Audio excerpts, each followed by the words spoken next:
Boa tarde a todos e a todas. Mais uma vez estamos aqui nesse nosso projeto chamado Diálogos de Direito e Raça. E hoje o nosso convidado para esse bate-papo é o professor Tiago Viana. O professor Tiago é mestre em Direito pela Universidade Federal do Maranhão, professor da graduação e da pós-graduação da UNDB, Centro Universitário e da Faculdade Laboro, advogado e presidente da Comissão de Direito e Diversidade Sexual e de Gênero do IBDFAM Maranhão, coordenador estadual do Grupo de Advogados pela Diversidade Sexual e de Gênero.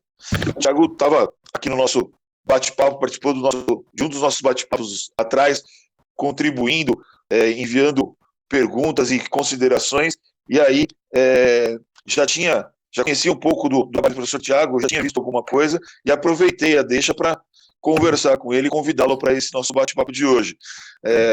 Tiago, a gente tenta dividir esses nossos bate-papos em 3 grupos diferentes, né? Eu tenho uma turma de graduação, uma turma de pós-graduação e também um grupo de pesquisa na Universidade Federal da Bahia. E então, na terça-feira, mais ou menos, né, mais direcionado à ideia das matérias que eu leciono na graduação, então são normalmente conversas mais direcionadas a direito civil, entre aspas, puro. Na quarta-feira, a gente fala de direito e sexualidade, também convidado para participar, e depois a gente vai pedir também a sua participação em outras questões. E na quinta-feira, a gente trata de direito, raça e políticas afirmativas. E aí eu queria que você nos abrilhantasse com uma palestra, uma conversa sobre racismo, laicidade e comunidade LGBT. Tiago tem alguns escritos sobre essas questões e eu entendi que seria muito interessante essa conversa. E é muito legal também poder trazer colegas da região norte, nordeste do Brasil, né? No caso do Tiago, da região norte, para que os alunos percebam que o direito ele não está vinculado só ao eixo Rio-São Paulo, como muitas vezes aparentemente está. A gente tem muita produção de qualidade no norte e no nordeste do Brasil. Então, por isso que é questão de convidar o professor Tiago para esse bate-papo de hoje. Tiago, mais uma vez, muito obrigado pela sua atenção, pela sua disponibilidade de falar comigo e com os meus alunos e pesquisadores. E eu te agradeço demais em meu nome pessoal e em nome da Universidade Federal da Bahia, cara. A palavra é sua, querido, por favor. Bem, boa tarde a todos e todas. Agradecer, em primeiro lugar, o convite aí para o professor Leandro para poder participar aqui no momento. Já teve como antecessor o professor Adilson Moreira, que é um dos caras que, assim, sou fã, confesso. Inclusive, já selecionei para minha banca de doutorado, que eu nem fiz na seletiva. Mas já está escolhido.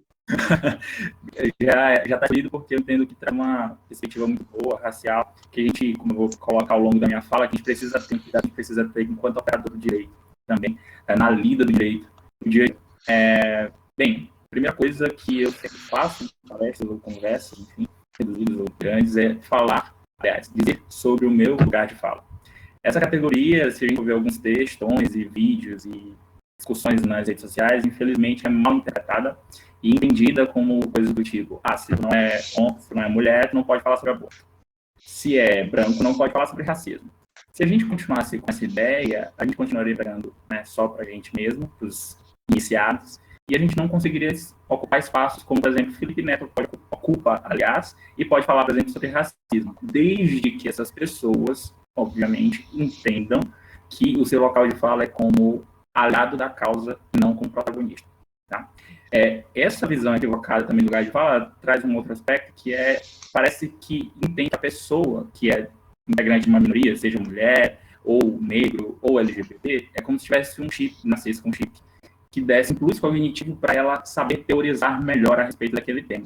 Não necessariamente, mas é óbvio e gritante que escritos da Djamila Ribeiro, do Adilson Moreira, ou meus, ou do Pauliotti, a partir da perspectiva de raça, ou de gênero, sexualidade, ou de autoras trans, como a Jaqueline Gomes, vão ter um plus no sentido de, além da pesquisa em si, há também a questão da vivência. Vivência é essa que quem não faz parte, quem não é minoria, não tem conhecimento. E ela acaba abrindo algumas perspectivas a respeito disso, que teoricamente a gente pode acabar desenvolvendo algumas reflexões.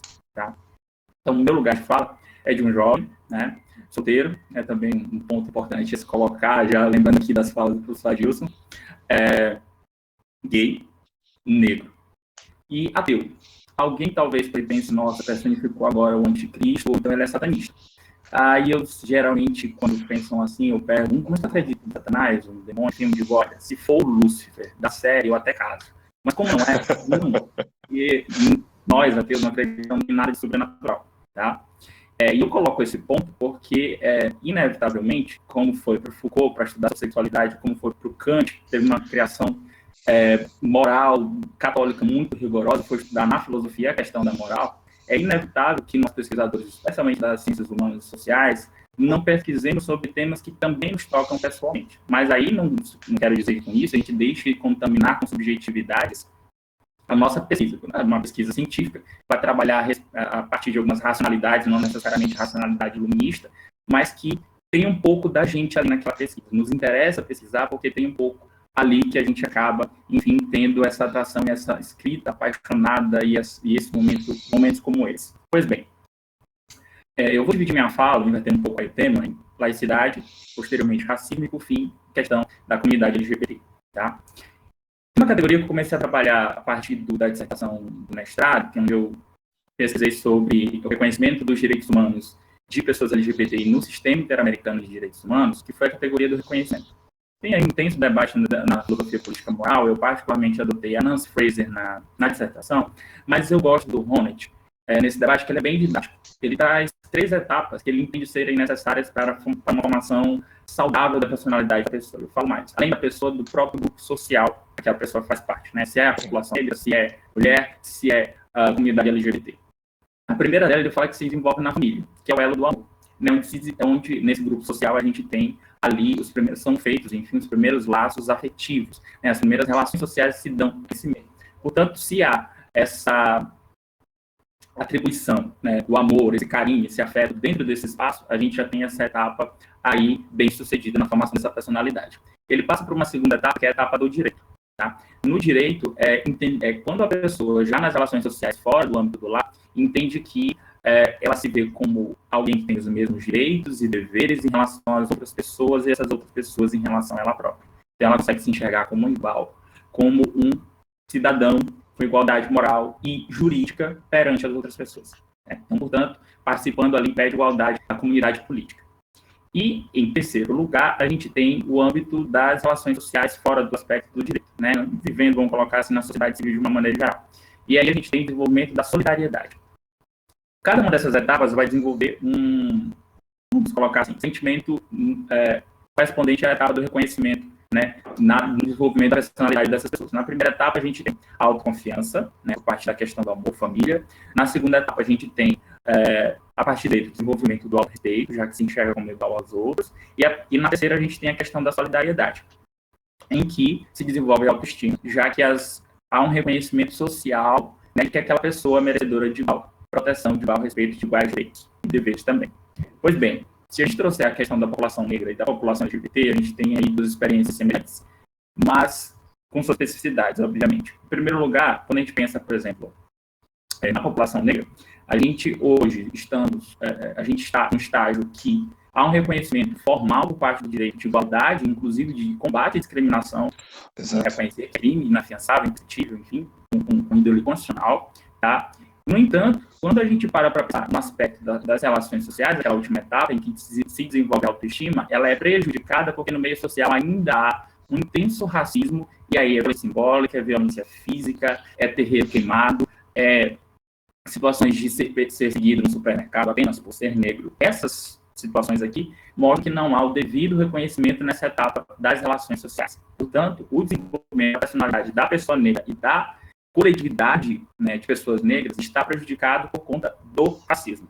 Quando a gente para pensar na população LGBTI, é pior, porque se um negro, por exemplo, é chamado de 5 anos de idade, chamada de macaco na escola, ela pode contar com o apoio afetivo dentro de casa e também o direito.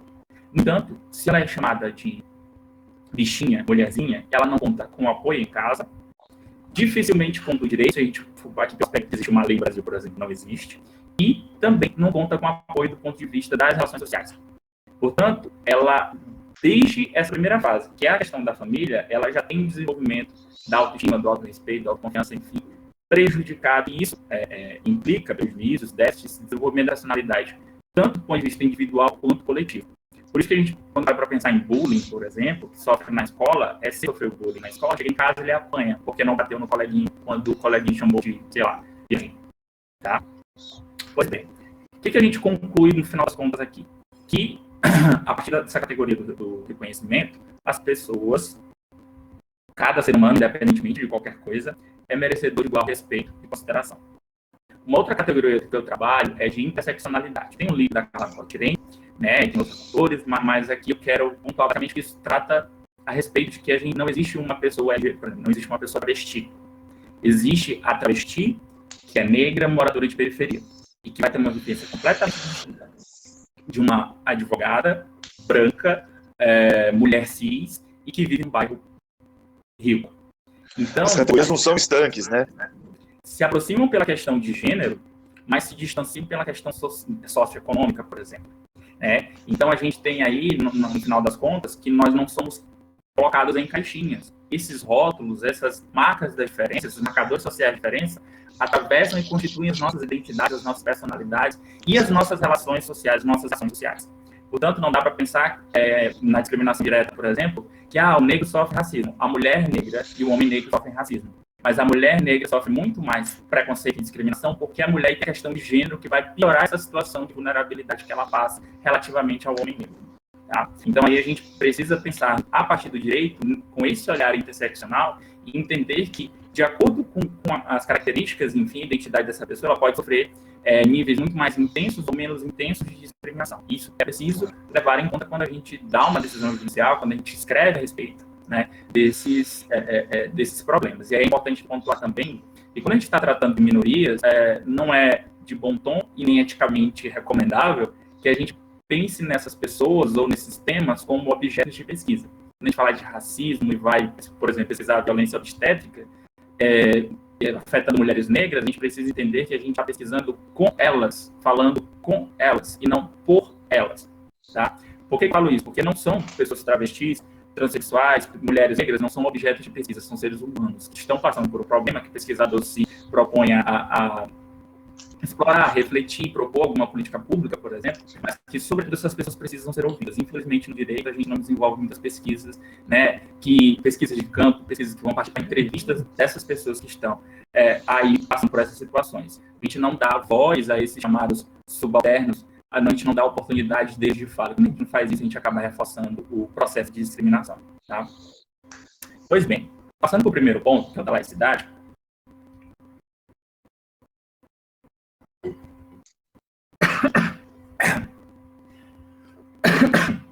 como primeiro conceito, eu queria trazer o de laicidade. Laicidade nada mais é do que esse processo institucional, portanto, na esfera do Estado, em que o poder não se manifesta mais por uma questão religiosa divina, e sim pela manifestação da soberania popular. Tá? E daí, né, a gente tem o Estado laico como um Estado em que há uma neutralidade, bem aqui entre aspas, em relação às crenças religiosas ou à falta de crença.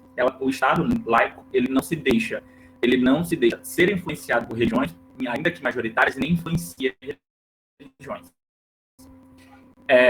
Esse é um conceito clássico que a gente tem, mas que, no final das contas, quando para pensar em sociedades como a nossa, a brasileira, a latino-americana de uma maneira em geral, ou mesmo na Europa, né, mas não é tão bonita, tão formalista essa ideia de um Estado neutro. Porque o entrelaçamento entre poder político e poder religioso permeou toda a nossa história e continua permeando até hoje, como eu vou discutir ao longo da minha fala. Mas, uma questão de conceitualidade, fica aqui esse ponto.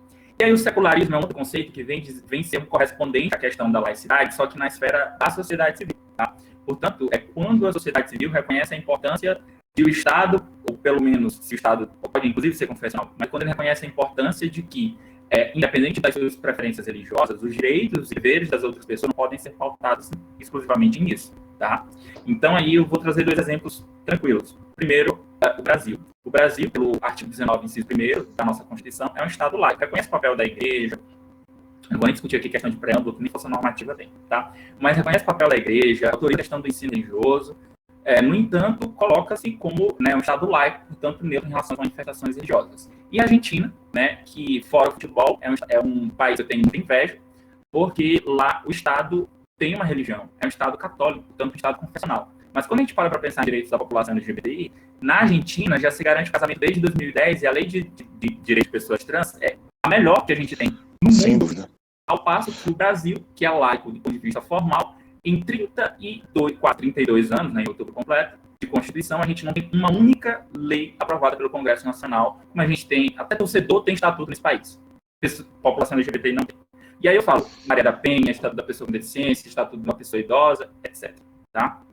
E também, as conquistas que a gente tem direito, que eu vou falar um pouco mais tarde, né, no terceiro ponto, são todas pelo Judiciário, especialmente pelo STF. Então, só um complemento, Thiago. Junto com a lei argentina, a lei uruguaia também é maravilhosa para a população trans.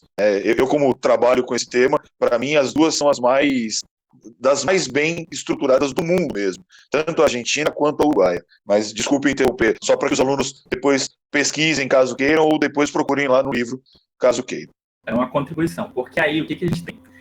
Na Argentina a gente tem um Estado confessional, mas uma sociedade secularizada, tanto é que expressou a sua vontade popular no parlamento, aprovando uma lei referente a esses temas, e a gente tem no Brasil um Estado que é formalmente laico, mas a sociedade é pouco secularizada. Tá? E aí a gente tem as resistências da bancada evangélica, etc., dentro do parlamento para aprovar qualquer projeto que garanta minimamente direitos fundamentais à população LGBTI. Né? Isso parte, a melhor expressão que eu poderia colocar aqui é do próprio presidente, quando ele coloca, abre aspas, o Brasil é laico, mas o presidente é cristão. Confundiu o cargo público dele, que deve ser exercido de forma laica, com as preferências pessoais e políticas. Política pública, lei, norma, decreto, etc., não se pauta na preferência religiosa de quem quer que seja. A única Bíblia que vale para todo mundo no Brasil é a Constituição. Tiago, posso fazer uma analogia? Enfim, pode. Desculpa te interromper. Fazer uma analogia usando exatamente um exemplo que você deu agora há pouco. O futebol. Quando algum governante diz que o Estado é laico, mas ele acho que a expressão foi essa, né? Terrivelmente evangélico. Terrivelmente evangélico.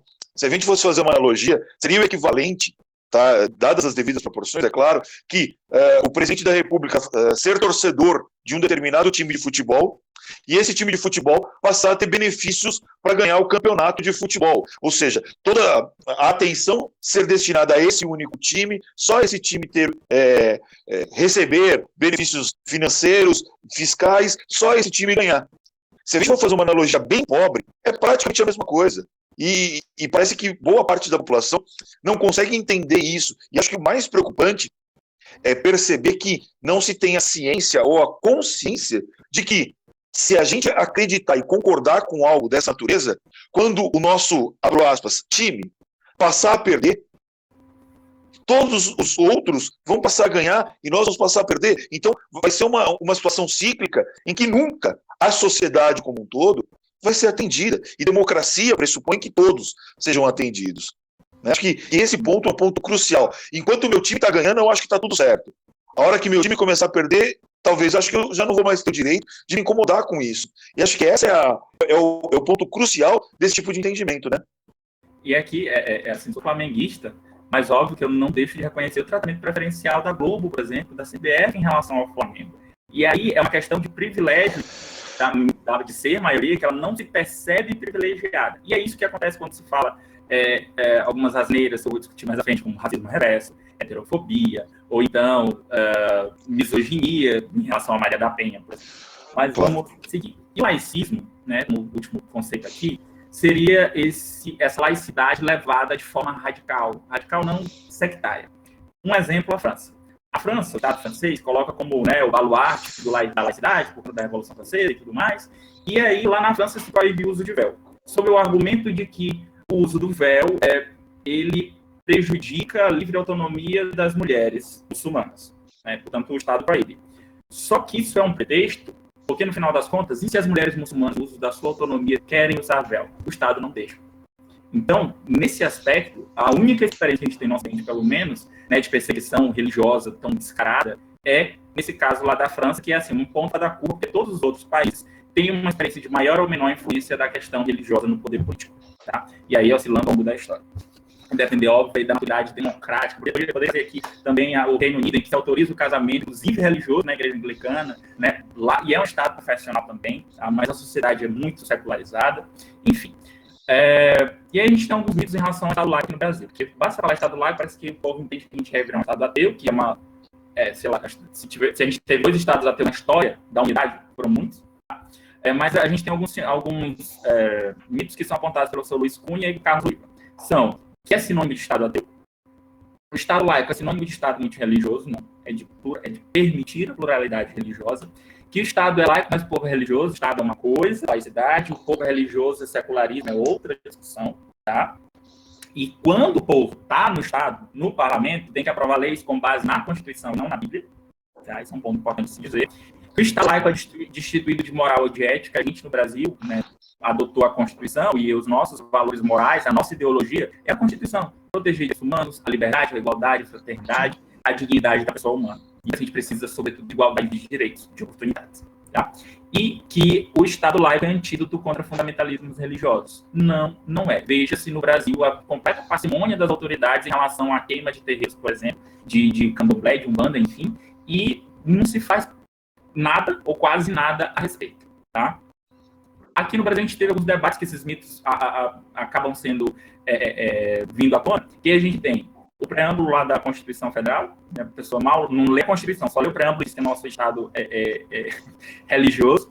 A inscrição deu seja usada na cédula, que até aquela ação do MPF questionar esse trecho, ninguém nem prestava atenção no dinheiro, né, nessa frasezinha do dinheiro.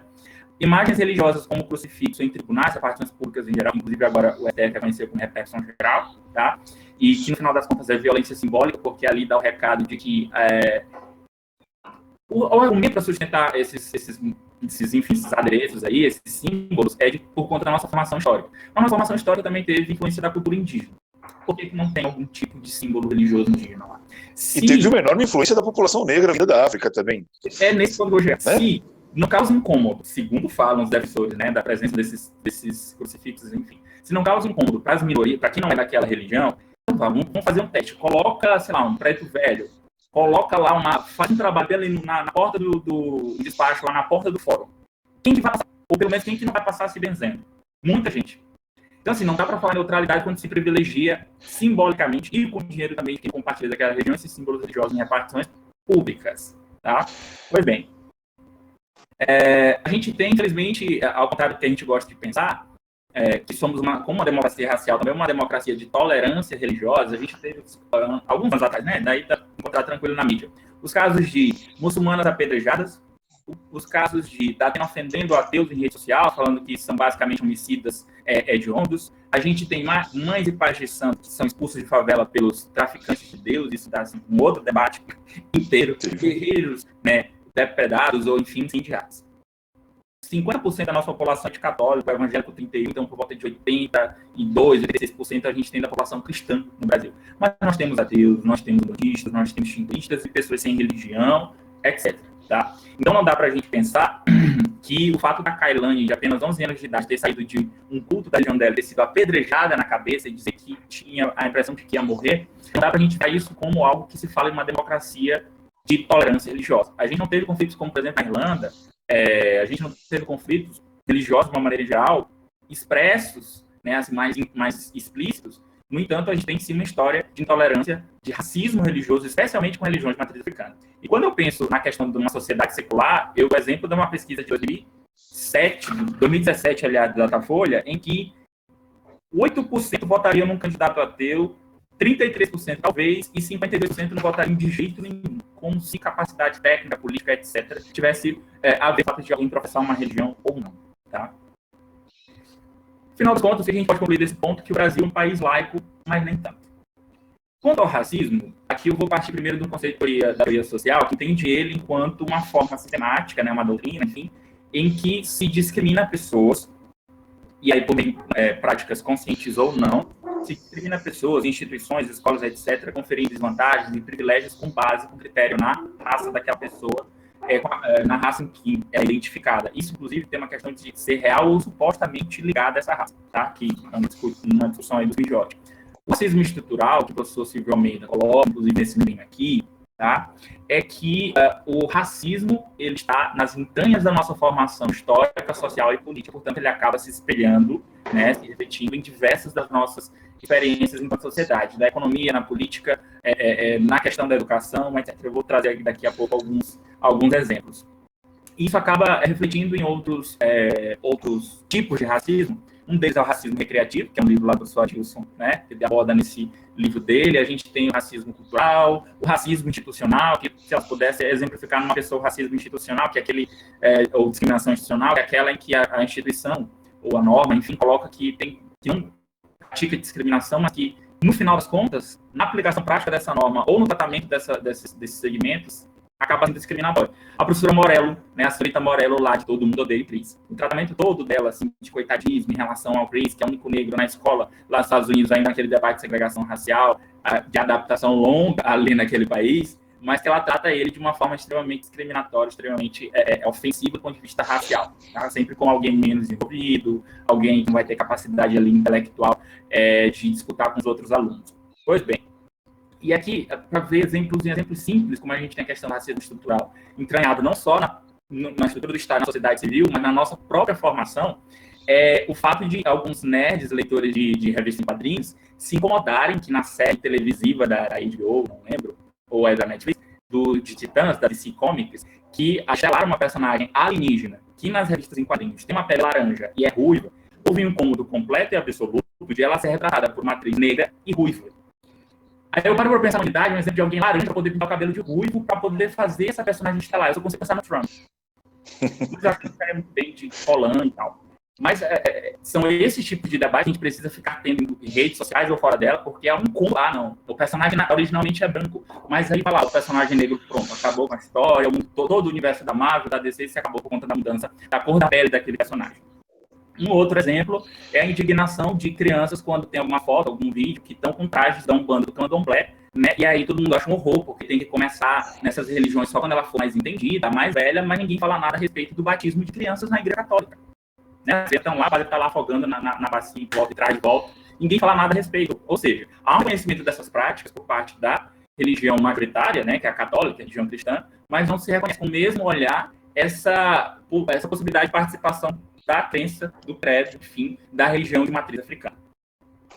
A gente tem no HC 82424, lá do Carl Wang, do editor de livros nazistas, o conceito que o STF adotou como o conceito constitucional de racismo no Brasil, que é basicamente aquele conceito da teoria social que fala que o racismo, para o direito brasileiro, tá, é uma construção política, sociológica, antropológica, né, que aí implica na questão de um grupo dominante ter poder, e essa é uma palavra importante, de infligir violência, de infligir tratamento desprivilegiado, de tratamento discriminatório em relação à minoria. Tá? Esse é o conceito de racismo do vista ontológico constitucional que a STF construiu em 2003. E que reafirmou no julgamento da criminalização, no reconhecimento, na verdade, da LGBTfobia como uma espécie de racismo na DIN 42, aliás, na DIN por 26 e na MI 4733. Pois bem, esses são dois pontos que agora eu vou usar para discutir alguns casos que já chegaram ao sistema de justiça do Brasil. O primeiro deles foi uma ACP, né, uma ação civil pública, promovida na Justiça Federal, deixe-me ver onde, lá do Rio, salvo engano, em 2014, em que o MPF pedia basicamente a exclusão de alguns vídeos do YouTube, porque eles, em relação ao bando do Candomblé, tinham um discurso de ódio. Né? E o então juiz, não coloquei aqui o nome do cidadão, mas dá para encontrar tranquilo, decidiu que, eu vou ter que ler, ele disse, negando a liminar a exclusão desses vídeos, que a Umbanda e ao Candomblé faltam traços necessários de uma religião, como uma estrutura hierárquica, um Deus venerado e um livro sagrado. Ou seja, basicamente ele disse assim, olha, você não tem características de religião cristã, portanto vocês não são religião, são no máximo, sei lá, seitas, crenças ou qualquer coisa do tipo. Pois bem, depois das traivadas de críticas que ele recebeu de entidades, inclusive cristãs, né, sociedade civil de uma maneira geral, ele reviu a decisão nesse aspecto de corrigir essa fala equivocada dele, mas manteve os vídeos no YouTube. E aí a gente vê o desembargador, no outro caso, do TJ do Rio de Janeiro, determinando, aliás, melhor palavra, censurando o especial de Natal do Porta dos Fundos do ano passado, que gerou toda aquela controvérsia, sob o argumento de que o Porta dos Fundos teria agido de forma mais adequada e benéfica, não só para a comunidade cristã, mas para a sociedade brasileira, e aí usando dados técnicos no programa de humor, não entendi a proposta, a ideia desse desembargador, e não agindo como foi o especial, com agressividade e deboche. Eu assisti, achei de muito mau gosto, achei sem graça, sem relativo, sou ateu, fiquei incomodado com esse aspecto, mas eu estou fazendo meu juízo estético, eu não sou o juiz. Já o juiz tem que fazer o julgamento a partir de onde da Constituição. E lá entender que a liberdade de expressão, inclusive humorística, ela, desde que não incite a violência, desde que não incorra em discurso de ódio, ela tem guarida constitucional, tá? Portanto, obviamente, o STF acabou derrubando essa decisão do desembargador, restabelecendo, né, que não se pode censurar previamente, nem depois, né, de publicada, salvo se tratar de discurso de ódio, que é crime, ou então de alguma incitação à violência, etc., discriminação contra esses segmentos religiosos. Eu acho que é importante a gente considerar. Desculpa. Acho que é importante a gente considerar, e isso eu sempre coloco para os alunos quando a gente está conversando sobre o tema. Eu acho que a questão do humor é muito delicada. A gente tem alguns alunos que estão estudando o tema para trabalhar dentro de artigos científicos, mas uma coisa que é preponderante entender é que a ideia básica, quando se discute essas questões atreladas ao humor, não é se você gosta ou não gosta, se você acha engraçado ou não acha, se você acha de bom gosto ou de mau gosto. Isso não é uma análise jurídica. Nem todo humorista é maravilhoso. Ponto. Agora, o que se vai discutir é se, como você traz, há um discurso de ódio naquela manifestação. É esse o ponto crucial. Porque ser ou não ser de mau gosto é absolutamente subjetivo. Às vezes as pessoas acham graça em coisas que eu não vejo a menor graça. Então, esse é um cuidado que a gente tem que tomar, e acho que nesse caso do Porta dos Fundos, isso acabou sendo bastante evidenciado, porque nas redes sociais era muito comum se discutir a qualidade do especial, se era bom ou ruim. E não é esse o ponto, pelo menos para nós, sob o ponto de vista, ou sob a perspectiva jurídica, né? Sem dúvida. Basicamente aqui, desse e de outros casos, a questão do professor Lenin Streck fala do solicismo jurídico. Ele entende lá e vai ser voluntarista naquela decisão, porque a religião, muito provavelmente desse desembargador e de muitos outros juízes que estão no sistema de justiça e vão ter um julgamento, vão fazer esses dois pesos, duas medidas, dependendo se a religião é de matriz africana ou se não é. Né? No abate religioso de animais, tem algumas dessas práticas no judaísmo, tem também no islamismo, mas teve aquele recurso extraordinário no STF, ou depois, ao final, passar no chat a lista de materiais, alguns artigos e vídeos, algumas coisas que eu estou falando aqui, que o STF declarou constitucional uma lei do Rio Grande do Sul, contra a qual tinha recorrido o Procuradoria-Geral de Justiça de lá, que excluía das multas administrativas o abate de animais, né, no caso de religiões de matriz africana. E aí eu fico, com todo respeito e super em apoio de pessoas que, enfim, são veganos ou que são protetores de direitos dos animais, a indignação em relação a essa prática. O problema é que a indignação em relação a essa prática é seletiva. Né? É só tratando de abate de interesse. Né? Em relação a essa mesma prática, em outras religiões não se vê essa mesma manifestação de repúdio. E aí parece... eu me dei a cabeça logo aquele filme Avatar, que tem uma cena que eles são atacados lá por uns animais, e aí, uma hora lá, ela mata, antes de matar um dos animais, ela faz lá uma oferenda, todo um ritual, em relação ao espírito da vida, que voltasse lá das árvores das almas, enfim. E é basicamente o que acontece dentro de um terreiro. O animal é abatido com todo respeito, não é de forma cruel, etc. E ele é servido de alimento posteriormente para as pessoas ali do terreiro e para as entidades ali também. Tá? Mas também as pessoas não têm vivência disso, mas pelo menos teriam assim, ter a humildade de buscar saber como é que ocorre dentro. Não ser hipócrita como a Luísa Mel, né, que apesar de ter uma história bonita de liderança em relação à defesa dos animais, fica compartilhando fake news de um cachorro que tem as patas e orelhas cortadas, enfim, ela falou que foi dentro de um sacrifício religioso e logo em seguida a essa mensagem, falou que se tratava, não sei se de um bando ou candomblé, mas enfim, espalhou essa fake news aí, sendo que o animal que se abate são geralmente galinhas, e dentro de todo aquele contexto que eu falei, de um abate que respeita aquela vida que está sendo sacrificada dentro ali daquele ritual religioso. Tá? Sabe uma coisa que eu me pergunto, Thiago, quando a gente trata da questão do abate religioso, será que todas essas pessoas que são contra ou se manifestam contra o abate religioso, principalmente nas religiões de matriz africana, essas pessoas, será que elas sabem que na origem do cristianismo, né, na origem da discussão das religiões judaico-cristãs, havia também o abate de animais? Será que essas pessoas efetivamente têm esse conhecimento que, em teoria, na própria religião que elas professam, que na base da religião a qual elas estão vinculadas, haveria também, ou houve também, esse conceito? Porque muito me parece que parte das discussões religiosas que atacam, que atingem as religiões de matriz africana, na maioria das vezes, ela também tem um viés de desconhecimento, de ignorância da própria religião de matriz africana e das outras religiões. Né? Parece que as pessoas têm um conhecimento muito superficial de todas as religiões e querem discutir temas em das religiões de uma maneira que nem sempre é a mais adequada. O que você pensa sobre isso? enquanto ateu, vivi por 15 anos dentro da Igreja Católica, antes de me assumir, estudei bastante a Bíblia, inclusive línguas originais, para ver ali alguns trechos, enfim. O fato é que, sim, não existe uma religião pura. Todas as religiões são sincréticas, incluindo o próprio cristianismo, o próprio judaísmo. As religiões brancas, na verdade, judaísmo, cristianismo e islamismo. Partem do mesmo tronco, se a gente for historicamente falando, são várias práticas, a própria ideia de uma virgem dando luz ao Salvador, etc. Ali pela área de dezembro, a gente tem no zoroastrismo, na questão do budismo, em várias outras tradições religiosas, egípcias, inclusive. Então, assim, é uma questão cultural, infelizmente, da própria formação histórica dessas religiões, que as pessoas não têm a questão de educação, também, né, de curiosidade, de buscar, acabam falando e desconhecendo as próprias práticas, porque no judaísmo ainda existe também a prática de abate religioso e animal.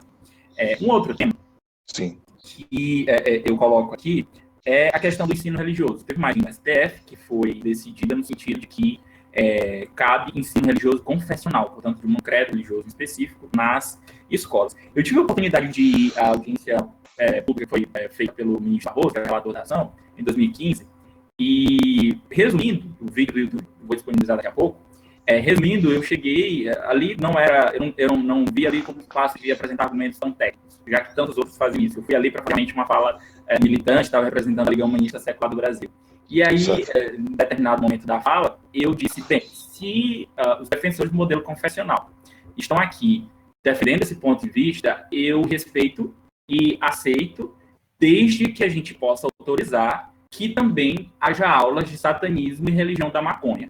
Nessa hora, o Carlos Biscaia, que estava representando a CNBB, me olhou, só faltou me fuzilar com os olhos. Mas, no final das contas, é isso. Se a gente vai permitir o ensino religioso confessional, o Estado precisa dar oportunidade igual a todas as confissões religiosas, incluindo ateus, agnósticos, etc. Só que o que acontece? O STF errou muito feio nessa decisão, porque ignorou um conceito que a gente tem em direito antidiscriminatório, que é a teoria do impacto desproporcional. Uma coisa é tu dizer que está livre para as igrejas indicarem seus professores para darem ensino religioso na escola pública, quando se ignora primeiro que eu, enquanto fruto de uma cidadezinha de não mais que 35 mil habitantes, que teve ensino religioso obrigatório, a matrícula nunca foi facultativa, ensino religioso na maioria das cidades brasileiras acaba na prática sendo obrigatório. Jaco, mas se for a profissão determina que seja facultativo. Mas aí, o aluno pode usar? Pode. Ele vai lá para o pátio, ficar sozinho e sofrer olhares negativos dos outros colegas? Dificilmente, né? E aí a gente tem um outro problema, que é quem é que tem poder econômico e político para poder influenciar diretores de escolas, etc., a autorizar que seu representante ali faça essas aulas de ensino religioso. Religião cristã, católicos e evangélicos, basicamente. Religiões de matriz africana, em especial, vão ser, mais uma vez, preteridas. Então, apesar de a norma ser genericamente abstrata e impessoal, na prática, há uma discriminação, há um grupo ali que acaba sendo vítima de estigmatização, porque se considerou esses dados concretos. Fora esses dois problemas, o STF se fez de surdo em relação aos inúmeros relatos de violência contra crianças, né, que tem um caso de criança, basta procurar a matéria, que no candomblé, no rito de iniciação, eles precisam raspar a cabeça. E aí ela apareceu na escola e preferia dizer que estava fazendo tratamento de leucemia a assumir que estava ali no rito de iniciação do candomblé. Tá? E a gente tem o estudo que não foi de 2, 5, nem de 10, foi de 20 anos da professora Estela Caputo, né? Sobre a questão lá da religião, da lei que fala sobre estudos afro-brasileiros, etc., no currículo escolar. E aí a fusão dela, de 20 anos de estudo, volto a dizer, é que para os estudantes dos povos de terreiro, né, das religiões de terreiro, a escola é o espaço de maior discriminação. Como é que a gente vai formar cidadãos, se qualificar para o trabalho, já que essa é uma das metas, né, do ensino colocados na nossa Constituição? Como é que a gente vai formar essas pessoas se dentro das escolas a gente tem para esses segmentos minoritários, né, religiosos, o espaço de maior discriminação? É uma pergunta que eu deixo aqui também como provocação. Tá? E casos assim, a gente tem de aluno ateu sendo obrigado ateus e não ateus, sendo obrigados a rezar para nossa sala de aula, alunos evangélicos se recusando a escrever sobre religião de matriz africana, ou qualquer coisa relativa à cultura africana. A gente tem, enfim, diversos casos aí que mostram que na nossa educação fundamental, e aí eu sou William Douglas, sinto muito compara essa questão do ensino religioso de adolescentes, mas especialmente crianças, com a questão lá da autorização para igrejas irem para, por exemplo, quartéis, etc., essa assistência religiosa em quartéis e hospitais, como se quem recebe assistência religiosa em quartéis e hospitais não fossem pessoas já juridicamente capazes, diferente de adolescentes e de crianças. Tá? Pois bem, vou chegar aqui ao meu um outro ponto, que é o do racismo reverso. Daria para a gente estar discutindo isso. Eu vou ficar apenas em 2 casos. Um foi de uma veterinária em São Paulo, branca e loira, que processou a empregada doméstica dela, também branca e loira, né, por injúria racial, já que foi chamada de encardida do Sul. Ponto 2. Caso de Goiás, um juiz federal absolveu um jovem negro de uma acusação pelo artigo 20 da Lei 776/89, justamente manifestando o fato, a entendimento dele, de que racismo reverso não existe, já que pelo Conceito Nacional de Racismo do STF, tanto no caso da Elvanger quanto no caso da criminalização da LGBTfobia, é preciso haver ali relações de poder e a capacidade de esse grupo racial, esse grupo dominante, esse grupo impor tratamento discriminatório em relação ao outro. A gente não tem isso nem de LGBT em relação a pessoas héteras, a gente não tem de negros em relação a brancos. Portanto, ele entendeu a lei que não se caracterizava o delito, e eu estou escrevendo um artigo a respeito, defendendo esse posicionamento e essa sentença, porque, no final das contas, se o princípio da igualdade tem como ideário principal a questão da antissubordinação, eu aplicar o racismo reverso, essa doutrina que nasceu em setores nos Estados Unidos que criticavam as afirmativas, e lá tem pesquisas mostrando que muitos americanos acham que estão sendo prejudicados, mesmo sendo a maioria dos melhores empregos, mesmo recebendo mais, inclusive bolsas nas universidades. A gente tem, na verdade, ali um discurso falso e falacioso, porque, ao chamar racismo reverso, como o professor Silvio Almeida fala, é como se fosse um racismo fora de lugar, porque tem lugar correto do racismo, e a gente sabe que o lugar correto do racismo é de brancos contra negros. Ainda que isso não seja dito, mas é isso que a palavra, o termo em si coloca. Tá? E, por fim, eu trago, para concluir esse ponto do racismo, o caso Elvanger, Edir Macedo, e o do caso de quilombolas lá, com peso em arrobas. Pois bem, o caso Elvanger, resumidamente, é o paradigmático nosso STF a respeito, em que o STF disse que liberdade de expressão não autoriza o discurso de ódio contra judeus, né? E aí o argumento do Siegfried Elvanger era que não existe, o projeto demonstrou que não existem raças humanas, portanto não existe crime de racismo, e judeus não são raças. O STF deu esse conceito que eu já comentei aqui. E aí, numa ação civil pública, de um livro do Edir Macedo, chamado... Cadê?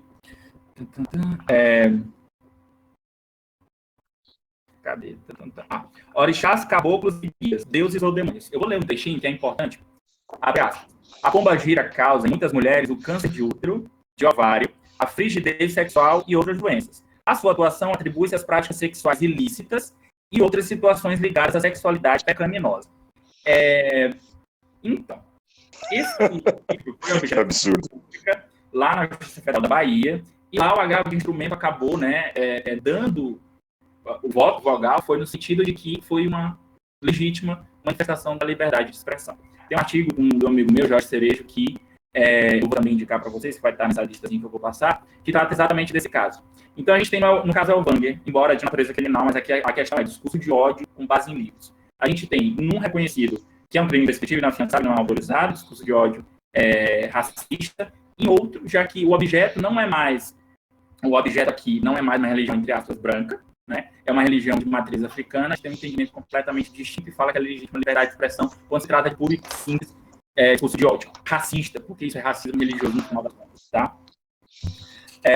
E o caso dos quilombolas, eu gosto de trazer, porque foi o presidente Bolsonaro, deputado, foi absolvido uma declaração dele na Hebraica do Rio de Janeiro, sob muitos aplausos, o que é lamentável, se tratando de uma associação hebraica, foi que ele foi num quilombo lá, até onde se apura, isso é mentira, inclusive, que lá o que pesava menos, pesava não sei quantas arrobas. Arrobas é um peso de animal. Thiago, isso foi uma brincadeira, todo mundo viu ele bem. Olha, o termo extermínio em alemão tem origem etimológica numa prática dos fazendeiros de lá da Alemanha de eliminar em março, tá? Eliminar em março aqueles animais que eram imprestáveis, inservíveis para a questão da procriação ou aproveitamento, enfim, tá? A palavra extermínio no alemão veio daí. E essa questão de animalização de pessoas é o primeiro passo para tu desumanizá-las. Não à toa, judeus na Alemanha eram lidos, aliás, eram objetos em cartoons, etc., como ratos. Não à toa, o livro clássico já em quadrinhos do Maus, né, Spiegel, eu acho o nome do autor, o Maus é rato, e aí dá outras representações lá. E esse é um ponto. Quando se animaliza determinados seres humanos, se desumaniza esses seres humanos. Tá? Eu não estou aqui numa discussão de direitos animais, é um outro aspecto. Mas o fato é esse. Na hora que eu considero um animal, dali para não considerar sequer uma vida digna de ser vivida, é um passo. Tá? E é óbvio que o STF foi incoerente, no caso, a primeira do STF foi incoerente ao não condenar o então deputado na prática do artigo 20 da Lei 716/89, porque isso é discurso de ódio, sim. Isso é discurso de ódio, sim, e é racismo também. A conclusão é que, no final das contas, o nosso sistema de justiça, ele, embora tenha alguns bons exemplos, vamos pensar nas cotas lá no STF, ele resvala num racismo estrutural inevitável, porque a própria formação do operador de direito não discute isso, e também num racismo religioso, fora a questão do seletivismo penal, quando a gente pensa na justiça criminal, tá? Para o último e terceiro ponto, que vai ser mais rápido, já que os julgamentos que eu vou trazer aqui, só por questão de citar, foram muito explorados na mídia. Isso também teve uma reverberação tanto na esfera pública, como em geral, como nas academias, né, em relação à população LGBT. A gente tem pessoas LGBTI, que eu gosto mais desse termo, LGBTI+, enfim, que são pessoas lésbicas, gays, bissexuais e pessoas trans. Pessoas trans é entendidas trans, mulheres trans, homens trans, travestis, crossdressers, etc. Tá? Aí para abarcar tudo isso. A orientação sexual vem a ser a atração afetiva e ou sexual por pessoas do mesmo sexo, homossexual, sexo diferente, heterossexual ou ambos os sexos, bissexual, ou ainda para nenhum dos sexos, são os assexuais. A identidade de gênero vem dizer respeito àquele gênero que a pessoa percebe a si própria no mundo, independentemente do que está lá registrado na sua certidão de nascimento. Então, a gente tem como exemplo Roberta Close, a gente tem o filho da Gretchen, o Tami, enfim, a gente tem uma infinidade de exemplos mostrando que há pessoas que se descobrem de um gênero distinto daquele que a sua genitália, entre aspas, demonstra, enfim, que o seu registro civil ali coloca. A LGBTfobia vem a ser equivalente do racismo, vem a ser equivalente do machismo.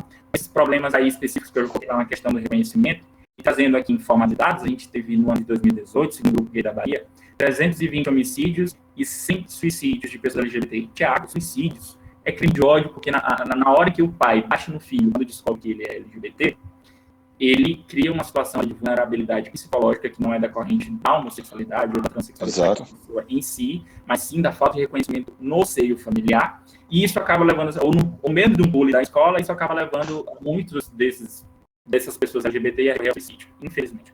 E também alguns casos de heterossexuais que foram colocados nessa conta. Por quê? Porque são confundidos. Aí tem um conceito de crimes de ódio. São crimes motivados pela ligação real ou suposta daquela pessoa a um grupo político X, a uma raça Y, a uma sexualidade Y, a uma identidade de gênero, enfim, distinta. Tá? Tiago, deixa eu trazer um dado aqui. Os meus alunos estão acostumados, eu sempre trago esse dado, faz parte das minhas pesquisas, eu coloco isso no meu livro, que para mim é um dos dados mais assustadores e tem a ver com a questão do suicídio.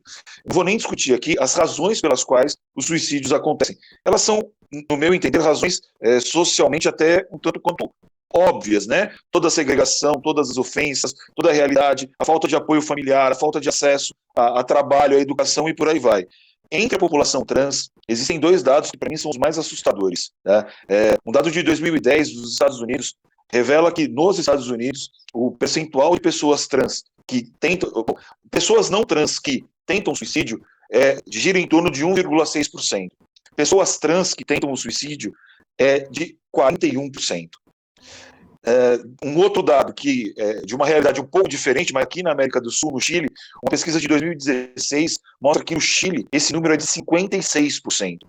Então, são números assustadores e que, na prática, nós percebemos que a sociedade não tem ideia disso, não tem noção do tamanho do problema que enfrenta, principalmente, e aí eu coloco principalmente a população trans, porque eu entendo que e isso não é uma afirmação minha, né? O Williams Institute nos Estados Unidos, da UCLA, que é um dos maiores centros de pesquisa LGBT do mundo, ele traz a seguinte ideia, que a discussão sobre os direitos da população trans é o passo atual para as discussões, para os cuidados relacionados aos direitos civis. Né? As mulheres já começam a ter algum acesso a direitos efetivos de igualdade, os homossexuais já começam a ter algum direito efetivo de igualdade, mas a população trans, dentro da comunidade LGBT, seria uma daquelas que estaria mais vulnerabilizada nessa realidade. Acho que esses números revelam muito isso. Se a gente acompanha e usa também esses dados que você acabou de trazer,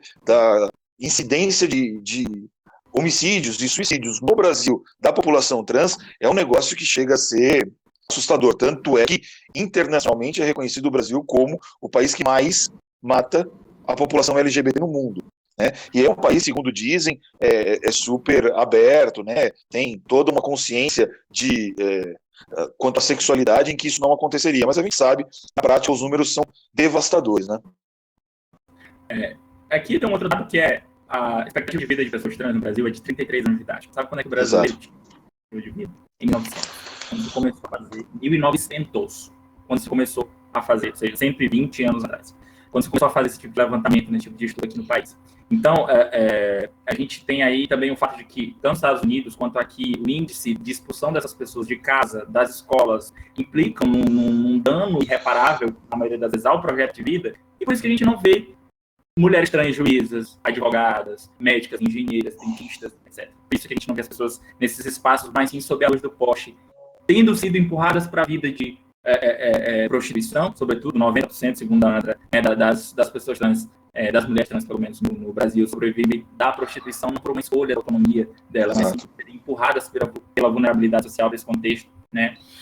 Bem, em relação aos direitos, eu já falei, a gente tem um Congresso Nacional absolutamente omisso ao longo desses 32 anos, e aí a gente precisa recorrer a alguém. Afinal de contas, para quem critica o ativismo judicial, pelo menos nesse aspecto aqui da população LGBTI, os direitos fundamentais de qualquer segmento, ele não pode ficar ao bel prazer do legislador. O legislador, a Constituição Federal, deu uma carta em branco para ele decidir o que ele pode e o que ele não pode fazer, como bem entender em relação aos direitos fundamentais das pessoas. Daí, sendo omisso o legislador, tem toda a legitimidade jurídica e política de o segmento LGBT, assim como outras minorias, procurar o judiciário, né? Já que ele não pode ficar ali inerte quando provocado a uma violação ou a um risco de violação de direitos fundamentais.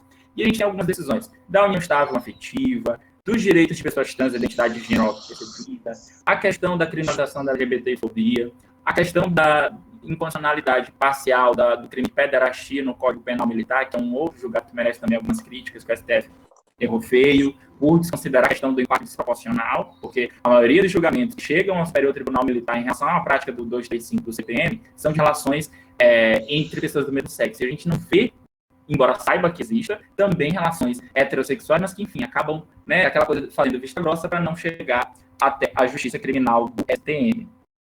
E, por fim, agora, recentemente, né, a doação de sangue por homens que fazem sexo com outros homens bissexuais, homens gays, mulheres trans também proibidas, travestis, enfim, uma decisão que restaurou aí um pouco de igualdade. O único julgamento que falta até Bolsonaro nomear o ministro terrivelmente evangélico dele, aí já é mais uma confusão que é laicidade, volto a lembrar, o julgamento em relação ao uso de banheiros por pessoas trans, né, com a identidade de gênero delas. E quem fala, mas Thiago, eu acho, tem um artigo também, esperando que seja aceito pela revista, mas basicamente a gente tem aqui primeira coisa, vamos para o prático, não tem dados falando sobre violência sexual em banheiros onde se autorize pessoas trans usarem de acordo com sua identidade de gênero. Tá? Então, primeira coisa. Segunda coisa, até onde me consta, banheiros femininos têm cubículos, e a não ser que a mulher queira se sentir constrangida, enfiando a cara por baixo do cubículo para saber se a pessoa que está lá usando é trans ou não, se está operada ou não vejo o constrangimento que se pode ter ali dentro daquele banheiro. Em terceiro lugar, se de fato houvesse preocupação com violência sexual, é melhor prender todos os homens e deixar só as mulheres e crianças, porque, no final das contas, os casos de violência sexual contra crianças, adolescentes e contra mulheres é praticado por seus próprios parceiros, pais, avós, sobrinhos, padrastos, no contexto da violência doméstica intrafamiliar. Essa é a realidade dos fatos. Pois bem... Thiago, eu tenho um artigo que eu tenho um artigo que eu escrevi há algum tempo, e que também, alguma parte dele está no meu livro, que eu falo sobre a questão dos banheiros. E, além de todas essas questões, né, eu faço duas considerações rápidas. Ninguém pergunta, na hora que você vai entrar no banheiro, qual é o seu sexo. Ninguém pede teu documento. O que vai indicar qual é o banheiro que você vai usar é a sua apresentação ou identidade de gênero. E eu trago também, isso está no meu livro e está também nesse artigo, depois, se os alunos quiserem, eu disponibilizo aqui também, lá no academia.edu, os impactos econômicos dessa discussão. Nos Estados Unidos, essa discussão sobre a utilização ou não do banheiro em consonância com a identidade de gênero, há cerca de 3 ou 4 anos, ele gerou uma consequência econômica gravíssima para o estado da Carolina do Norte, que teve uma perda tanto de verbas. Não, eles tiveram uma perda enorme de verbas, até mesmo relacionadas ao governo, porque ao fazer esse tipo de restrição, e isso incidia também nas escolas, isso é uma ofensa ao regramento norte-americano de repasse de verbas governamentais para as escolas. Então, além disso, por exemplo, o jogo da NBA que ia acontecer na Carolina do Norte, na cidade de Charlotte, deixou de acontecer. Empresas fecharam vagas de trabalho naquele estado e transferiram para outros estados. Empresas cinematográficas que filmariam naquele estado passaram a filmar em outros estados. Teve carta aberta. Então, a gente tem todos os conceitos de natureza jurídica, mas muitas vezes as pessoas esquecem, principalmente os governantes, que isso também tem consequências de natureza econômica. Ainda mais se a gente está pensando no período em que a gente está, em que essas coisas parecem que são dissociadas para algumas pessoas, mas elas não são. E o caso do banheiro, eu acho que é preponderante para notar o quão delicada é essa percepção social na esfera do nosso dia a dia. Né? Como as pessoas agem de forma equivocada. Quando eu falo disso, eu sempre trago um exemplo. Eu já tive alguns alunos trans durante a minha vida acadêmica. Eu lembro que num dado período, eu dava aula em uma universidade em que se descobriu que uma garota era trans naquela faculdade, né? que era uma das alunas. Os alunos faziam quase que um tour pelos corredores para irem até a sala onde essa moça estudava para ver quem ela era.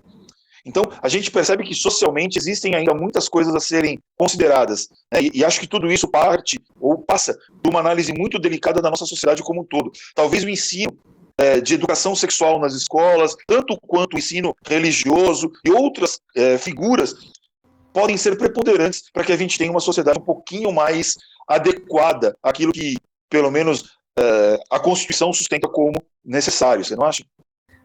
Eu também tenho um artigo em que a minha proposta, analisando a experiência do Tribunal, uma parceria, na verdade, do Tribunal de Justiça de São Paulo, com a Secretaria de Justiça e Cidadania, que é o uso da mediação de conflitos nos casos de discriminação, tanto racial quanto por LGBTfobia. E aí estão uns dados bem interessantes, que eu defendo que, assim, a gente pode pensar no modelo da lei de racismo, né, hoje considerada LGBTfobia também, que ela, diferente da Maria da Penha, não traz absolutamente nada em relação às vítimas, né, de apoio, suporte psicossocial.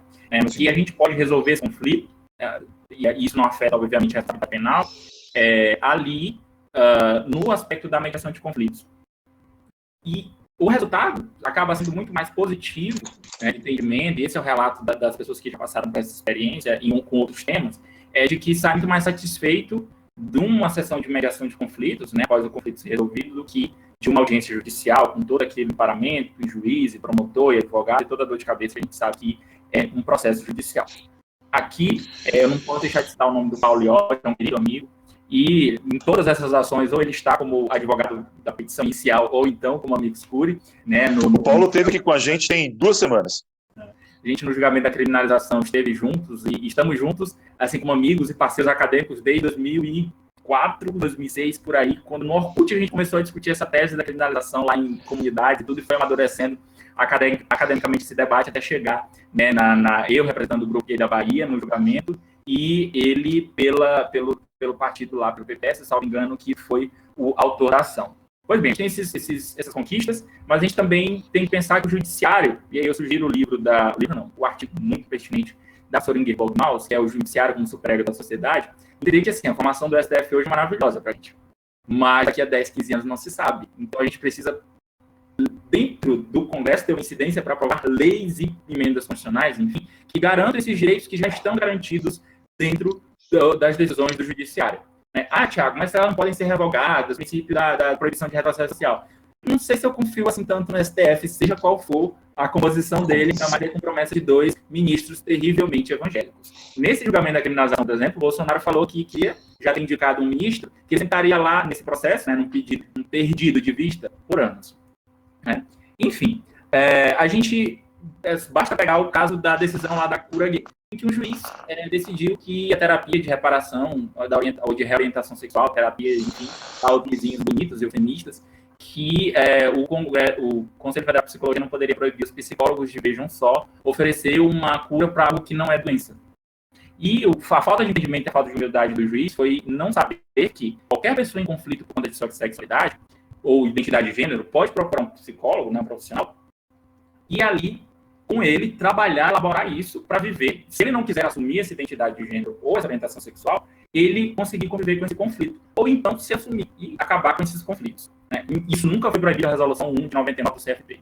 O que se proíbe, de forma correta, segundo até entendimento no sentido do conceito de saúde mental, é que profissionais prometam terapia barra cura para algo que não é doença. A gente tem um outro nome para isso, estelionato. Oferecer cura para algo que não é estelionato. Tá? Além de ser estelionato científico, né, não tem base fundamental alguma, que a gente tem relatos de tortura, relatos de pessoas passando fome, de violência sexual, nessas chamadas clínicas. A Êxodos, que trabalhava com isso há 40 anos nos Estados Unidos, fechou pedindo desculpas porque ele falou que nunca cumpriu com esse objetivo. É orientar sexualmente, que só reorienta sexualmente uma pessoa que está desorientada, como se existe uma norma. Qual é a norma correta, reta? A heterossexualidade e a cis, o fato de ser cisgênero, tá? Tiago, sabe uma coisa que eu acho interessante? Eu tento trazer ainda, novamente, um contexto da questão religiosa, é notar que algumas atitudes que, quando praticadas ordinariamente no dia a dia, seriam consideradas crimes imediatamente, sem muita discussão, quando praticadas no âmbito religioso, e principalmente de algumas religiões, acaba tendo uma complacência maior dos poderes, né? E é só a gente parar para ver, né? As inúmeras curas milagrosas que algumas religiões prometem. Essa semana eu vi uma que teve até consequências, né? Que o pastor de uma determinada igreja disse que pelo valor de R$500 ou R$1.000, R$1.000, um caroço de feijão. Isso, você compraria um feijão, que feijão curaria a Covid. Eu fico pensando, se sou eu que saio na rua, né? Eu sou professor na Universidade Federal da Bahia, mas eu estou aqui em São Paulo hoje, né? E eu fico pensando, eu vou parar na Estação da Sé com um saco de feijão e vou falar assim, R$1.000, e esse feijão aqui que eu estou vendendo, cada grãozinho vai curar todo mundo da Covid. Em quantos minutos eu seria preso? Né? E essas afirmações que a gente está dizendo aqui, eu não estou inventando, não estou tirando do nada. O sujeito fez na televisão aberta, salvo o melhor juízo. Pelo menos foi o que eu entendi. Então, sim. Essa laicidade, ela é engraçada, né? Nesse sentido. Não engraçada, né? Eu vou nem usar a expressão, mas ela é curiosa. Isso, assim, eu sou professor de penal e constitucional. Então, ótimo, então. Os crimes de curandeirismo e charlatanismo, olha, assim, o histórico do nosso charlatanismo, e aí, assim, não tem problema algum que eu faça a pesquisa, eu faço também publicamente, o professor Rogério Greco, no livro dele, fazer citação de um autor da década de 60, se não me engano, falando que, assim, olha, práticas como exorcismo, já que são conhecidas pelo cânone da igreja, não são manifestação do curandeirismo. Mas macumba, etc., qualquer outra coisa que discorde desse ideário aí judaico-cristão, a gente pode considerar curandeirismo. O artigo 284 do CP. E tem uma pena maior do que o 283, que é o charlatanismo, que é basicamente o estelionatário da fé alheia. Ele chegou oferecendo uma cura infalível, um remédio secreto, enfim. Esse não foi secreto, mas ele chegou oferecendo uma cura, geralmente para doenças que não têm cura, e tem uma pena menor, né, e todas elas menores de 2 anos, a do charlatanismo de 1 ano e a do curandeirismo é até 2, acrescentando, caso haja alguma cobrança de valor, e a gente tem tratamento de perseguir religiões pagelãs, religiões de matriz africana, com o crime de curandeirismo. Essa é a história do artigo 284 do Código Penal. Como último ponto, eu trago também mais polêmico a chamada Frente Parlamentar Evangélica, bancada evangélica, que assim, nunca apresentou absolutamente nada de relevante do ponto de vista legislativo para o país. Já apresentou, assim, primeira coisa, a existência da bancada evangélica em si não ofende o Estado laico. Essa é a minha pessoal. Porque é uma expressão também do eleitorado, de uma determinada parcela da população. Então vai ter que estar lá representado no parlamento também. O problema é quando a fundamentação de projetos de lei, ou então a proposta do projeto em si, tem fundamentos na Bíblia, por exemplo, e não em algo, numa lei, uma proposta, enfim, que tem, no mínimo, um amparo constitucional. Eu dou um exemplo que do ex-deputado, felizmente, do Marco Feliciano, do programa Papai do Céu na Escola, que era basicamente, antes de dar aula, as crianças levadas para o pátio da escola, olhar para cima e agradecer a Papai do Céu por mais um dia. Eu queria ter nessa hora um filho, eu queria ser satanista, para ele olhar para baixo, eu queria ver como é que ia ser recebido essa manifestação dele olhando para baixo, entre a tudo sacanagem aqui, obviamente, mas para ver assim, como é que seriam as crianças de religiões de terreiro nesse contexto? Olhando para o céu, não. Não, iriam para o céu constrangidas por toda a situação para não serem apontadas pelo coleguinha com religião do demônio, não serem apedrejadas como comumente. Tá? Eu acho que o caso da bancada evangélica tem um elemento interessante nisso que você falou. Eu também acho que não há problema algum existir uma bancada evangélica e não vejo problema nenhum que as pessoas lutem por aquilo que elas entendem que é o necessário para proteger a elas, numa dada medida.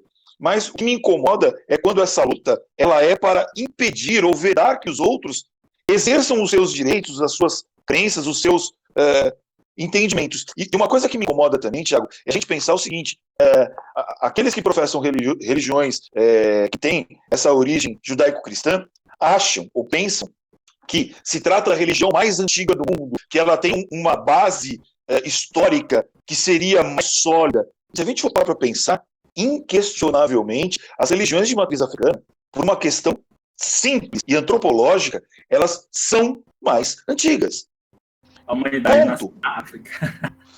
Não tem o que se discutir nesse contexto, né? E o que mais me incomoda também é que muitas dessas pessoas ignoram, acredito eu, que aqui no Brasil, para que você, e acho a expressão horrorosa, mas crie uma religião, você não precisa de nada. Você não precisa de um conceito teológico, você não precisa de um suporte de nada. Se qualquer um de nós quiser sair agora, se fosse possível, claro, mas ir até o cartório e criar uma igreja, poderia criar. As pessoas acham brincadeira o que eu vou dizer, mas é uma realidade. Na Argentina, existe a Igreja do Maradona. É uma igreja que foi criada pelos adoradores do jogador de futebol. Essa igreja existe e até onde eu sei, eu não sei se ainda tem, mas até pouco tempo atrás, essa igreja tinha ramificações, por assim dizer, no Brasil. Se a gente quisesse criar, né, eu brinco com os meus alunos de direito civil, se a gente quisesse criar a Igreja dos Adoradores do Direito Civil, poderia criar, sem base em nada. É claro, o que eu quero dizer aqui, o que eu estou apresentando é um exagero, eu sei disso, mas existe. Por que a crença de algumas pessoas pode ser entendida como uma crença mais valiosa do que a crença de outras? Então, talvez essa falta de compreensão de uma forma geral faça com que muitas pessoas vejam ou entendam que os ideais apresentados pela bancada evangélica, por exemplo, têm que ser ideais segregatórios. Quando, na verdade, não. A minha grande preocupação nessa discussão é quando o sujeito ele quer impor o modo de pensar dele para proibir o exercício da autonomia, da liberdade da outra pessoa. Eu acho que esse ponto é um ponto extremamente relevante nessa discussão.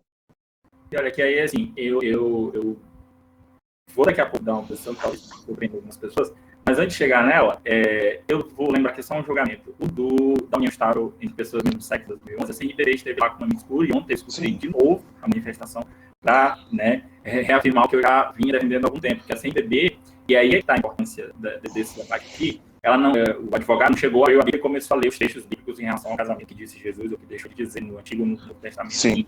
Não chegou falando, ele chegou falando da literalidade da Constituição, da literalidade do Código Civil reproduzindo a Constituição, que ali não há lacuna alguma. Esses são argumentos para o direito, e aí é que está o nosso dever, seculares, porque é um espaço argumentativo que dá de todo mundo, independentemente de crença, dá de todo mundo discutir em cima da Constituição e do Código Civil. Diferente de chegar e dizer, olha, tem que proibir o casamento, a união estável entre pessoas do mesmo sexo, porque a Bíblia diz que está errado. As regras de uma moral, enfim, de uma igreja, de uma religião, só valem para quem é adepto dela, para quem não é o Perfeito. Eu não sou obrigado a seguir o código moral, o pacote moral religioso, enfim, doutrinário de religiões que eu não sou adepto. Ninguém é. Né? Porque na hora que uma religião se impõe, obriga outras pessoas, ou até as persegue, e isso daí a Igreja Católica, ao longo da história, já mostrou, infelizmente, com as cruzadas e outros epistemicídios aqui mesmo na América do Sul, América Latina, na África, né, a perseguição com base na religião, guerra santa, etc. Né? Aí, entendam que o meu problema com a frente parlamentar evangélica é a desonestidade intelectual, em primeiro lugar, porque quando se falava em união estável, saiu a Malafaia da vida como porta-voz, dizendo que agora vai permitir união, vai permitir casamento entre um ser humano, uma pessoa e um cadáver. Vai permitir casamento entre pessoas e animais. Aí, pegando esse exemplo, eu digo, tá bom, se vai permitir casamento entre pessoas e animais, a gente vai ter que esperar na Justiça do Trabalho uma enxurrada de ações trabalhistas. Do cavalo. Vínculo entre burros de carroça, cavalos de carroça, contra os seus donos, já que por anos e anos a fio prestaram esse serviço e nunca foram remunerados. Né? São esses exemplos absurdos e desonestos intelectualmente que a gente vê nesse debate. Uma série de pânicos morais dizendo, agora vai liberar a pedofilia, vai liberar também pessoas adultas se relacionando com crianças. A gente está falando de pessoas não em um estável casamento juridicamente capazes, maiores de idade, ou emancipados, enfim. O ponto é esse, é um contrato, independentemente de qualquer significação social, em um estável casamento, em termos de um contrato de convivência ali daquelas pessoas que estão querendo dividir uma vida, né, querendo construir uma família. Mas a utilização de exemplos absurdos, ela é bastante comum nessa tentativa de você desvalorizar conceitos alheios, né? Você usa o absurdo como uma forma, isso é clássico, como uma forma de minorar a percepção do outro quanto a um determinado assunto. Isso é clássico, não vai ter como, né? Um outro tema que assim, desperta muito pânico moral é a tal da ideologia de gênero. Eu digo, gente, eu não sei o que é isso. Nem quem estuda gênero também, além de mim, sabe o que é isso. Eu só dou um exemplo. Assistam a personagem do Kaique Brito, que é criado com uma menina todinha naquela novela lá, eu acho que é o Cravo e a Rosa, que aí quando chega lá para os seus 14 anos, a puberdade, quando o diadão começa a crescer, a voz começa a engrossar, ele se descobre o quê? Homem, adiantou a ideologia de gênero criada, né, de ter sido criado como uma menina? Não, porque ela confrontava a identidade de gênero dele, a orientação sexual dele, portanto, acabou se manifestando, tá? Então, a ideologia de gênero que a gente tem de verdade é a que oprime pessoas LGBT a viver uma vida heterossexual e cisgênero. Dentro daquele quadradinho. A heterossexualidade que é o problema. Não é o problema ser hétero ou ser cisgênero. O problema é pegar modelos de família, modelos de sexualidade, modelos de identidade de gênero, enfim, e colocá-los como regra e estigmatizar tudo o resto. Quando, no final das contas, são pura e simplesmente expressão da própria natureza, da própria condição humana, que é plural, tá? Que se manifesta, enfim, de diversas formas. E aqui, é a opinião polêmica, talvez, com ateu dizer, mas eu entendo, junto com Habermas e com Ratzinger, naquele livro deles, Dialética da Secularização, e do professor Julian Emery, que a gente tem um entendimento muito equivocado sobre a laicidade, no Brasil em específico. O Habermas coloca que quem é secularista precisa entender que os argumentos religiosos na esfera pública precisam também ser ouvidos e colocados. Porque pessoas religiosas fazem parte de um grupo social que também é um grupo político e que precisa da discussão pública serem ouvidos, né? Em pé de igualdade com outras pessoas, com outros grupos, enfim, com grupos adversários, inclusive. Mas na hora do debate, a gente precisa também ter cuidado de, entre aspas, traduzir esses argumentos religiosos para uma linguagem que seja acessível, secular, portanto, para todas as outras pessoas, para que em cima desse espaço a gente possa discutir ali quais são direitos e deveres, etc., levar essas demandas para o parlamento.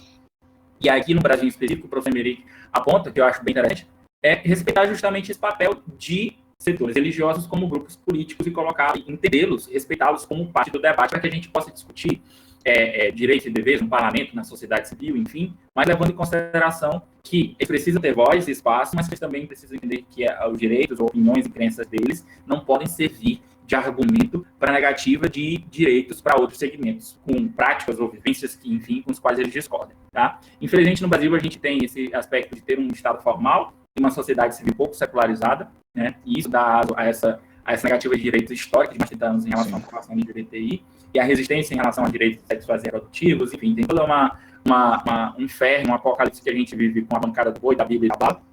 Ainda mais na configuração atual desse Congresso Nacional, que a gente vai ter avanço algum em relação à garantia de direitos para minorias, mas que refletem, no final das contas, aqui, para concluir, a necessidade de que a gente precisa de uma educação crítica muito mais séria, educação de direitos humanos em todos os níveis, tá? E aqui, especialmente no direito, porque a gente vai primeiro entender que o direito precisa ser útil, que a gente vai ter que lidar com conhecimentos transversais quando vai lidar com questão de racismo, de sexualidade, de gênero, e isso vai demandar estudar fora da caixinha, né, do direito civil, do direito nacional, do direito penal, tá? Então, impactos proporcionais que determinadas decisões ou medidas ou normas podem ter para esses segmentos populacionais. E encerro com uma frase que eu acho muito feliz do professor Boaventura de Souza Santos, quando diz que a gente tem direito a ser igual quando a diferença nos inferioriza, e que também temos o direito a ser diferente quando a igualdade acaba nos descaracterizando. Muito obrigado. Que ótimo, Thiago. Muito obrigado pela sua explanação. Acho que conseguimos fazer um diálogo bem interessante, tratando de todos os temas que estão conectados e que são tão caros a nós nessa discussão. Só um comentário antes da gente encerrar, e eventualmente, se os alunos tiverem alguma pergunta, por favor, coloquem aí no chat que eu já encaminho em seguida para o professor Thiago, a gente já faz, mas, Thiago, um exemplo que para mim é muito característico dessa questão da laicidade do Estado, e dessa figura que caracteriza efetivamente o racismo, que é a existência de um poder de alguém que se entende ou se vê ou se encontra numa situação de superioridade e que restringe o acesso a direitos daqueles que entende-se que estão numa condição de inferioridade. Como eu disse, eu moro, né, uma das minhas residências é em São Paulo, né, mais especificamente em Santo André, no Grande ABC. Aqui, do lado de Santo André, tem uma cidade chamada Mauá. E na entrada, eu passo por essa cidade porque é o caminho que eu faço para ir da minha casa ao aeroporto, para ir para Salvador. E na entrada dessa cidade, eu sempre dou esse exemplo para os meus alunos, tem uma placa bem na entrada da cidade, cujo texto é mais ou menos o seguinte: bem-vindo a Mauá, cidade de nosso Senhor Jesus Cristo. Alguma coisa assim. E eu sempre uso esse mesmo exemplo. Eu imagino se o prefeito dessa cidade fosse um umbandista, um candomblessista, um satanista, e colocasse na entrada da cidade, bem-vindo a Mauá, cidade onde impera o Senhor Satanás. Ou bem-vindo a Mauá, cidade onde reina o Babalorixá tal, ou em que impera Xangô, por exemplo. Como é que a sociedade ia reagir? Né? A gente vê em inúmeros órgãos públicos os crucifixos, então acho que tudo isso mostra a imposição dessa questão cultural como se as pessoas fossem obrigadas a aceitar isso com uma certa naturalidade ou normalidade, porque essa é a origem histórica do Brasil. Coisa que eu discordo se a gente for lembrar de novo que boa parte da construção da sociedade brasileira tem como base, tem como origem a população escravizada vinda da África. Mas, enfim, isso acaba passando ao largo dessa nossa discussão na prática, quando nós analisamos como os governantes tratam desse tema. Eu vou pedir para o Thiago, então, depois, Thiago, se você puder colocar aí todo esse material que você falou que ia indicar, ou você manda aqui, ou então me manda por chat, ou o que quer que seja. Ótimo. E aí depois eu disponibilizo para os alunos. Eu vou depois tentar copiar e salvar e colocar para os alunos. Eu, pela Lei Humanista Secular do Brasil, a gente fica fazendo essas representações no Brasil todo, né, com algumas leis, sinais, etc. Bíblia nas escolas, a gente entrou com amigos por uma série de ações que foram questionadas no STF, enfim. E aí, essa cidade de Mauá, se o dinheiro foi público, pago nessa placa, já é mais motivo de representação do Ministério Público, eu faço isso logo mais tarde, sem problema nenhum. Se é dinheiro público, está sendo usado para esse tipo de coisa, desculpa a pessoa, o gestor público não entendeu o papel dele aí de um Estado laico, já que é uma norma de reprodução obrigatória, tanto nas nossas condições estaduais quanto na lei orgânica dos municípios. Ainda que não seja dinheiro público, que eu não vou ter certeza para te dizer isso, não pode ter uma placa na entrada da cidade com esses dizeres, né? Eu não sei dizer se o dinheiro é público, mas ainda que não seja dinheiro público, essa placa, ainda que fosse colocada por um particular, ela não poderia estar no espaço público como um elemento de representação da cidade, né? Pelo menos esse é o meu entendimento. Muito do que eu falei com vocês aqui, pessoal, quem está acompanhando, os alunos do grupo de pesquisa já estão acostumados, mas a parte da questão relacionada à identidade de gênero está aqui no meu livro, tá? Lá na universidade a gente tem algumas cópias do livro. E para quem quiser acompanhar um pouco mais sobre as questões de identidade de gênero, tá aqui meu livro, e eu fico muito feliz de dizer, e sempre falo isso porque é mais do que uma questão de orgulho pessoal, mas acho que é uma questão de representatividade para os alunos, né? Tiago, vou contar um tiquinho da minha história. Eu não tenho pai advogado, não tenho tio ministro, não tenho nada disso. Eu sou um cara que estudou, eu sou o privilegiado do privilegiado, eu falo para os meus alunos, né? Eu sou o cara branco do Sul, que estudou boa parte da vida em escola particular. Eu tenho todas as características dos privilégios, tá? E eu não nego isso e tento fazer disso, me desconstruir com todas essas questões para demonstrar. O meu lugar de fala é esse, o cara branco, hétero, cis do Sul. Mas isso não me impediu de estudar temas que não estivessem atrelados àquilo que é minha realidade, como o Thiago trouxe lá no começo do nosso bate-papo. E eu fico muito feliz que esse meu livro é a base da minha tese de doutorado aqui na PUC São Paulo, e que foi utilizado como um dos fundamentos, né, meu livro é citado mais do que uma vez na decisão do STJ que permitiu, que autorizou a mudança de nome e gênero dos documentos da população trans sem a necessidade da realização de operação. E falo isso com muito orgulho, porque isso eu acho que serve para mostrar para os alunos que dá para a gente trabalhar, dá para a gente discutir, dá para a gente ter um entendimento intelectual sobre os temas que nos são caros e fazer com que os nossos trabalhos saiam da discussão meramente acadêmica das nossas salas de aula e cheguem nos tribunais. Pelo que eu conheço, um pouco que eu conheço da trajetória do Thiago, é muito próximo a isso, né? Tirando as características individuais, mas a gente luta para conseguir fazer com que a dignidade da pessoa humana, prevista de forma expressa, escancarada na Constituição Federal, seja minimamente atingida. Se ela for minimamente atingida, eu acho que a nossa sociedade vai ser muito melhor. Então, acredito que esses nossos bate-papos aqui também ajudem a mostrar isso, fazer com que a ideia de que uma sociedade melhor pode ser alcançada através do trabalho científico, do estudo, de todo o desenvolvimento técnico que nós apresentamos e desenvolvemos durante toda a nossa trajetória acadêmica. Então, para que os alunos tenham isso em mente e continuem correndo atrás dos seus objetivos, dos seus sonhos acadêmicos, porque dá para fazer. Tá? Eu era o cara, o moleque que jogava bola na rua, na Vila Junqueira, que é um bairro aqui de Santo André. E a gente consegue fazer com que as coisas funcionem. Eu, quando era moleque lá, eu nunca imaginei que seria professor de uma universidade federal. Ainda mais professor titular de Direito Civil de uma universidade federal. E dá certo. Basta a gente correr atrás, basta a gente lutar. É claro, não estou aqui falando em nenhum momento sobre meritocracia, que fique claro. Tá? Mas o que eu quero dizer é que todos nós temos os nossos sonhos e objetivos e a gente consegue chegar lá. A gente tem Tiago, que é um craque, deu para ver em todo esse nosso bate-papo. A gente conversou com o professor Adilson, com o Tiago Amparo na outra semana, conversamos com o Paulo Iotti semana retrasada e todos os outros colegas que participaram aqui e mostram que a gente tem que continuar lutando por aquilo que entende ser o mais adequado e correto para a nossa sociedade, né? Enfim, fala, Tiago, desculpa. Você advoga? Eu não advogo mais, Thiago. Eu, quando assumi a titularidade na Universidade Federal da Bahia, eu assumi como DE. Então, assim, eu costumo brincar que o meu passe foi comprado 100%. Então, eu já não advogo. Eu já dedicava a minha vida profissional à carreira acadêmica de uma forma mais direcionada há algum tempo, mas há 3 ou 4 anos, eu assumi há 3 anos mais ou menos, eu parei totalmente de advogar. Já tinha uma atividade advocatícia bem restrita à época, né, mas parei totalmente agora há mais ou menos 3 anos e meio, por aí. Eu pego porque, assim, no final das contas, eu aqui daquele filme das estrelas e tal, que conta a história daquelas 3 negras que faziam parte da equipe da NASA e foram responsáveis, né, da questão da vitória dos Estados Unidos na corrida aeroespacial. Que aí uma delas, assim, ela queria estudar engenharia, mas só tinha uma universidade de branco, e aí ela chegou para o juiz, sabe, você pode ser o primeiro a autorizar uma negra no estado a estudar numa universidade de branco. Eu acho que o importante, nas contas, é isso, porque, assim, modéstia à parte, a maior parte das conquistas que a gente tem é devida a advogados e advogadas que constroem, o cliente chega com problema, vão construir a tese, foi o primeiro pedido lá na década de 90, pedindo a questão da pensão por morte do companheiro, que a época o juiz federal Alpe Rios, hoje desembargador e também um grande nome do direito discriminatório brasileiro, decidiu de forma favorável.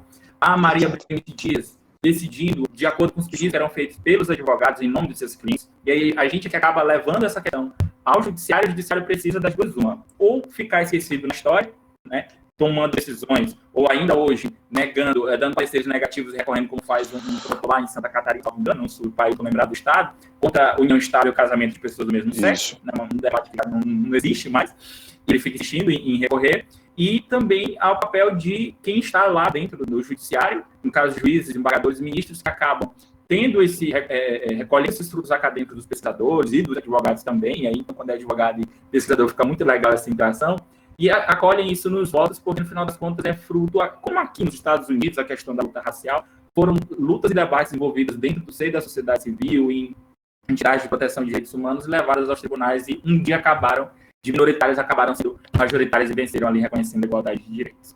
Eu acho que o protagonismo do advogado muitas vezes ele não é visto ou valorizado por uma parcela dos acadêmicos, mas eu concordo contigo, muitas das teses são construídas originalmente para aqueles advogados que buscam atingir o direito que é indispensável aos seus clientes. Eu concordo contigo sim, Thiago.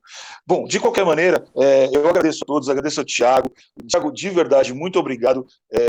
Eu, como disse, já acompanhava um pouco do seu trabalho, já tinha algum contato, mas esse nosso bate-papo me faz crer que eu não poderia ter escolhido uma pessoa melhor para essa nossa conversa. Foi muito bom poder dialogar contigo, ideias muito claras. Acho que todos os alunos vão poder se beneficiar demais desse nosso bate-papo. Eu agradeço demais a sua atenção e desde já o convido para próximas conversas. Espero que logo a gente possa superar essa questão do isolamento, ou do isolamento social, ou das várias modalidades de isolamento que nós estamos vivenciando e possamos nos encontrar pessoalmente para que você possa falar um pouco mais de toda essa sua pesquisa, de todo o seu trabalho, lá para o meu grupo de pesquisa e também para os alunos da pós-graduação lá da Universidade Federal da Bahia.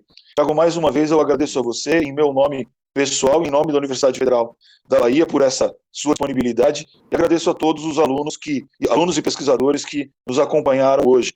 A semana que vem nós continuamos com as nossas atividades, eu devo já, se tudo der certo, no começo ou amanhã ou no começo da semana, disponibilizar a informação de quem vão ser os nossos convidados. Tiago, se tiver alguém para indicar também, por favor, indique para nós aqui e vamos seguindo nessas nossas conversas e fazendo com que o conhecimento jurídico continue chegando a todos os nossos alunos. Muito obrigado a todos e os espero na próxima semana.